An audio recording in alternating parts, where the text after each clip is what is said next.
Hyderabad style chicken കറി ആക്കിയാലോ? അതിനായി ഒരു mixie ജാറിൽ കുറച്ച് ഇഞ്ചി, വെളുത്തുള്ളി, പുതിനയും മല്ലിയിലയും, ഒരു 4-5 ഏലയ്ക്ക, 1/2 ടീസ്പൂൺ മഞ്ഞൾപ്പൊടി, കുറച്ച് വെള്ളം ആഡ് ചെയ്തിട്ട് ഇതേപോലെ അരച്ചെടുക്കാം. 1 കിലോ ചിക്കൻ എടുത്ത് ഇതേപോലെ വരഞ്ഞെടുക്കാം. ചിക്കനിലോട്ട് 1 കപ്പ് തൈരും അരച്ചു വെച്ച പേസ്റ്റും ആഡ് ചെയ്ത് 1 ടീസ്പൂൺ മഞ്ഞൾപ്പൊടി, ടീസ്പൂൺ മുളക് പൊടി, 4 ടീസ്പൂൺ മല്ലിപ്പൊടി, 2 ടീസ്പൂൺ കാശ്മീരി മുളക് പൊടി, 1 ടീസ്പൂൺ ജീരകം പൊടിച്ചത്, 1 ടീസ്പൂൺ ഗരം മസാല ഇട്ടിട്ട് നന്നായി മിക്സ് ചെയ്തിട്ട് അരമണിക്കൂർ റെസ്റ്റ് ചെയ്യാൻ വെക്കാം. ഇനി ഒരു ചൂടായ ചീഞ്ചട്ടിയിലോട്ട് എണ്ണ ഒഴിച്ച് അതിലോട്ട് ഉള്ളി, കുറച്ച് ഉപ്പ് ഇട്ടിട്ട് നല്ലപോലെ വഴറ്റിയെടുക്കാം.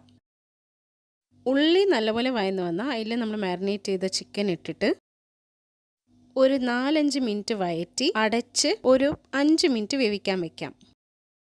5 മിനിറ്റിന് ശേഷം അടപ്പ് തുറന്ന് ഒരു 2-3 മിനിറ്റ് ഒന്നും കൂടി വഴറ്റി ഇളക്കിയെടുത്താൽ നമ്മൾ ഹൈദരാബാദി ചിക്കൻ മസാല റെഡി. എന്താ, ഇഷ്ടമായോ?